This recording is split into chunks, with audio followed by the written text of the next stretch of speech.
Hi, I'm Nasreen Amri, the founder of Carrorism. And I'm Fonde Bridges, the Carrorist spokesperson. Well, welcome. Today is episode number 2, and today our topic is following your heart. Right. Following your heart. Yeah. Right. Yeah, I think you're going to be excited about the person I picked. I know you don't know who it is, so I'm glad to share with you and our audience. Okay, well, Let's start out with a healthy word of the day. All right, here we go. Little healthy word. You pick it, I'm picking. I'll pick it. All right, I'll get ready to type in. I'll Okay. see what Google. Get a definition Color on is there. green. Okay. Hey, I think you picked last time. I did. Okay. All right. What is your word? What's the healthy word of the day? Our healthy word of the day is forgiving. Wow. Or maybe you could look up forgiving. I'm going to look Either one up works. forgiving. Okay. Just to, it's an adjective. So, forgiving, adjective, ready and willing to forgive. I like that. Because that's not forgiveness. Right. And it's not forgiving. It's forgiving, It's ready and willing to forgive. You're not like, yeah, I like that. You're ready and willing to forgive.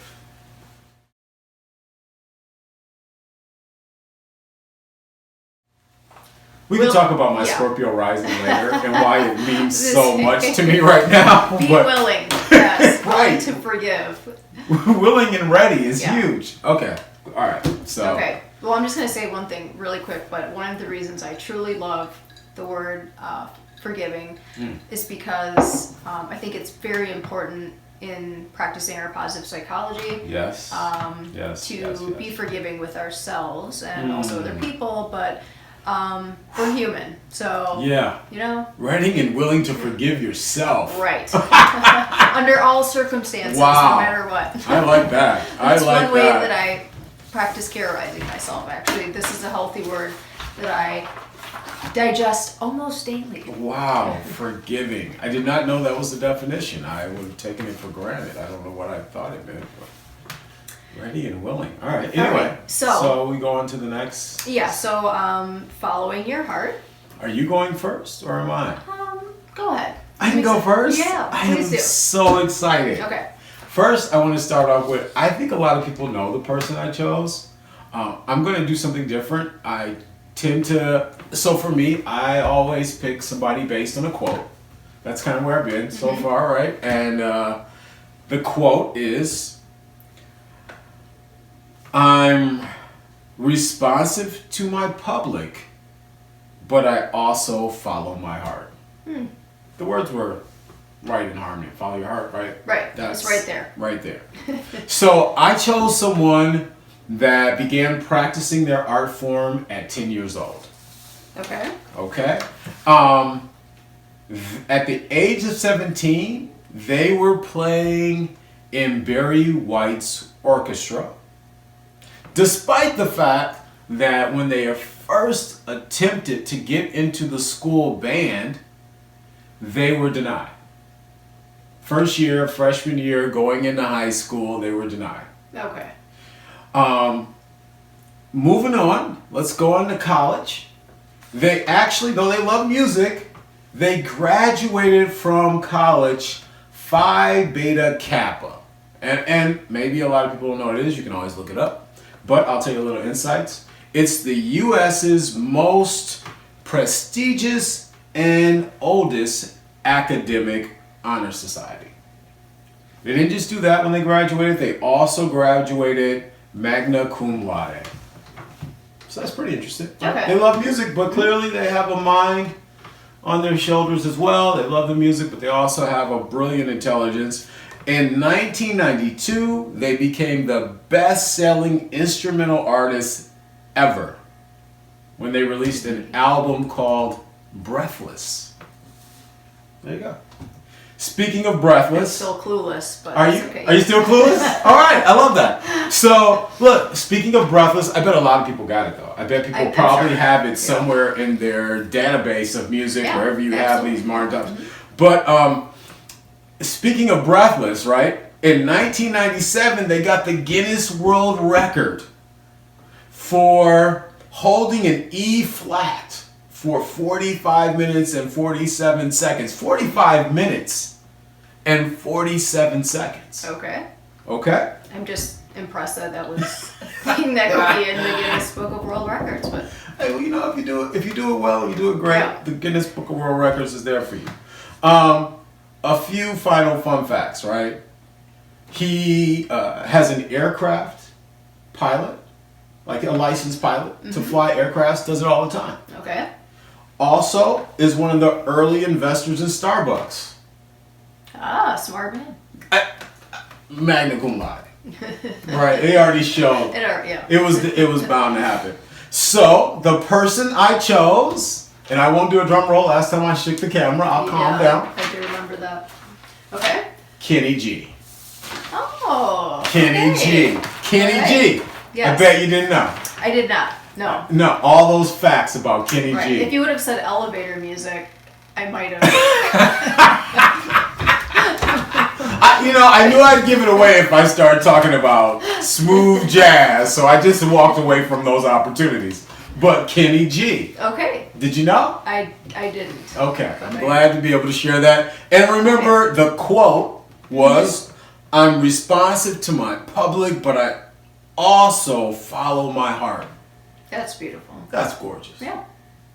Yeah, there's a lot more facts I can tell you about Kenny G. Kenny G is amazing. Yeah. Yeah. Okay. Stories about me. No, never mind. Go ahead. All right. So I picked a person that, well, once I was given a compliment that came in a sort of odd way. Okay. And so I was thinking about my journey and following my heart, All right. which led me Fair to enough. create Carrorism. Okay. Fair enough. And in the earlier stages of Carrorism, like I think this was about a year in, you and I were working at my home office. All right. Okay. And I got an unexpected knock at the door from You're going to say this, aren't you? some visitors. And we had about, a lengthy, friendly This conversation. is an hour-long conversation. I would like to frame it as an interrogation. I thought it was a friendly conversation. It was. It was friendly. Yes, it was great. It It was was. good. It was Yes. good. And actually, I felt like America was safer because of the conversation that appeared at the door. You might as well tell everybody now. Yes, I mean, I don't even know why we're keeping it a secret since we've told everybody. Well, we're the way married. you storytell, you kind of do this whole I this know. reveal thing. I and know. So, But it's just for this. It's for these episodes. okay. Otherwise, Well, I'm not going to do that whole thing. Anyways, so these visitors. were these called- visitors from another planet. It felt like it at the time. The FBI. They popped in. Yeah, they these said hello. visitors. Yeah. Okay. Anyways, so I, at that time though, I'd really been meditating on being taken seriously. That's true. And so Yeah. one of my dreams was granted. I was taken very seriously. Very seriously. But anyways, indeed. so the compliment came in a kind of an odd way. But at the end of our lovely conversation, Oh yeah, They- I see. I think I know where you're going. yeah, they truly wanted to know what my intentions were with Carrorism and where it was going and so on and so forth. Hence the interrogation. Maybe because I'm half Iranian, I don't know. But anyways, Carrorism, opposite of terrorism, that's kind of how I was selling it in the beginning. That's before we, got to the positive psychology practice. Right. But anyways, finally at the end, they said, okay, I get it. You're kind of like Walt Disney.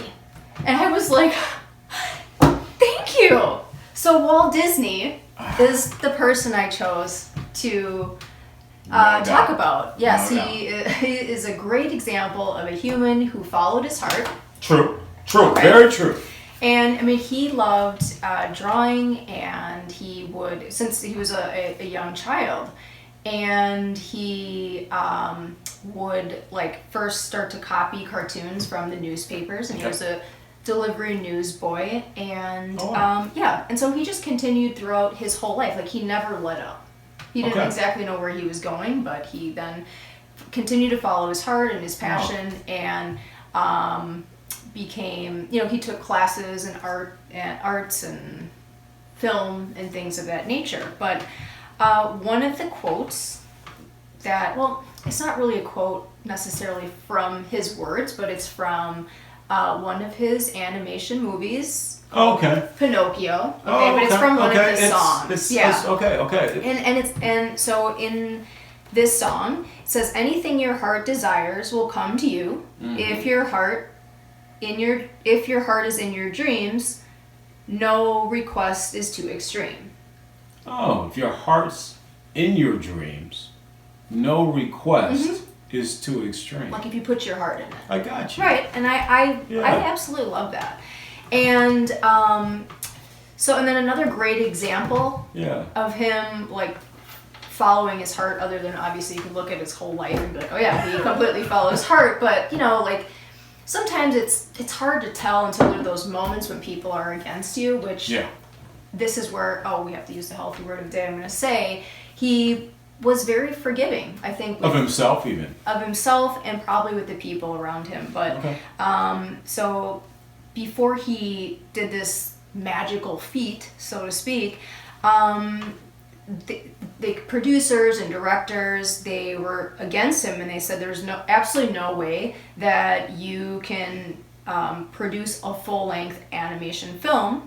And a movie, you're saying? Yeah. Mm-hmm. No, you can't make a full... No one's going to sit and watch Dwarfs for an hour and a half to 2 hours. And there you go. Is that right? Yeah, Snow White and the Seven Dwarfs. Is that the first one? Mm-hmm. Oh, okay. Okay, yeah. So, and that's just follow my heart on that one. Yeah. Yeah. Mm-hmm. Intuition or intuition. Yeah, that was nice. So that's where the proof in the pudding was. So he followed his heart, and he was like, all right, well, I can do this. You know what? I just want to say, I think we love stories. Mm-hmm.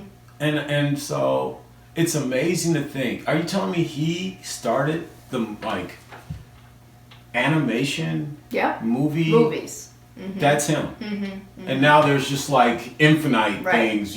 Now we have you can go to Pixar, Netflix and you can put in anime, and you can put in animation, you can put in cartoon, and there's just movies galore. Mm-hmm. And it's because of Walt Disney? Mm-hmm. Oh, that's beautiful. Mm-hmm. Because he followed his heart, he activated the hearts of millions. That is just billions. And I think that's why I love following your heart is one of the core principles of Carrorism, because it is. So many people around you and humanity, and maybe it's Mother Nature, but reap the benefits when a person chooses follow your heart. When a person chooses to follow their heart. The reason you're here. Okay. Mm-hmm. All right. Wow, that's gorgeous. I want to bring up a fun fact about you that no one knows. Maybe a few people know. Okay. Probably your son and some other people. But I think you know every Disney song.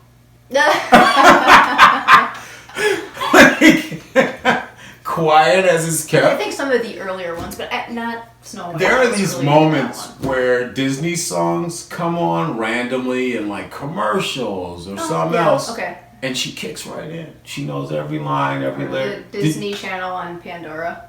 I have that on sometimes. Or the Disney Channel on Pandora, because that's something that she has. Well, I think, a lot of the characters, a lot of the Disney characters definitely followed their heart, and they had to go through a lot of adversity. I did not know that fact, but fair enough. Are you serious? I did not know you had the Disney Channel on, on Pandora. On demand. For all your songs that you sing. I just watched you throughout the time I've known you. Every time a Disney song, it could be any Disney song. Maybe not the new ones. Maybe not the new ones. No. Definitely not the new ones. But I'm saying, Walt, anything Walt wrote,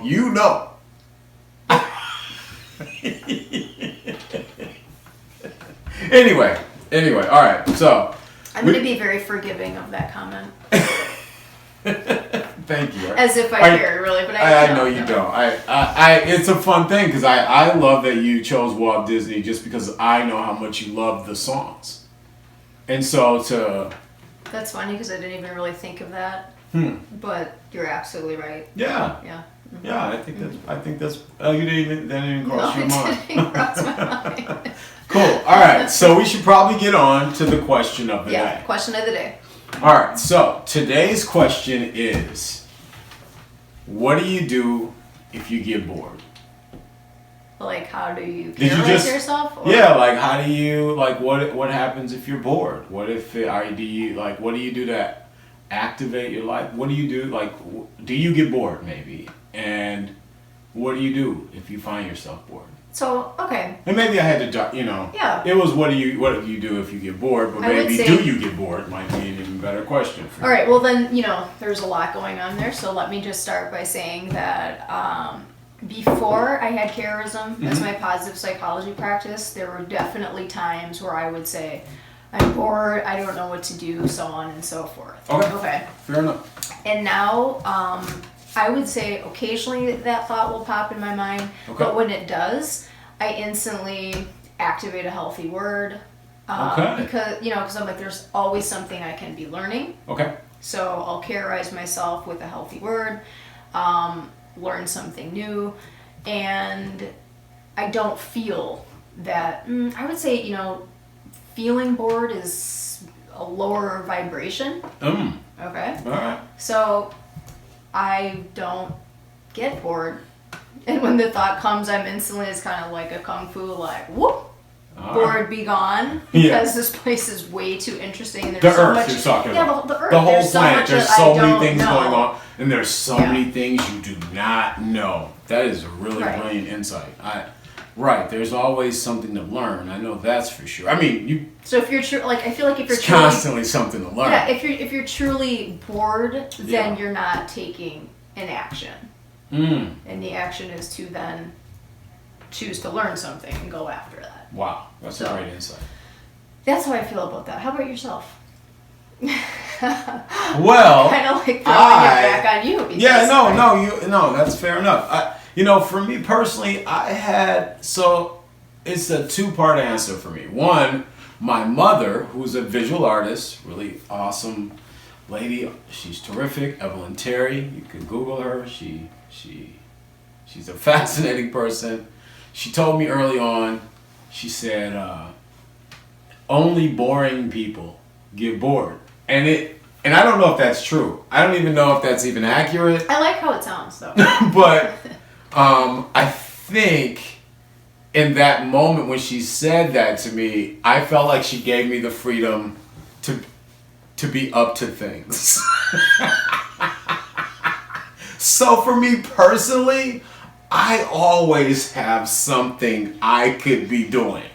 There is something always to be up to. Okay, right. Right, like, it may be learning, but it may be some doing, right? Like, some other doing.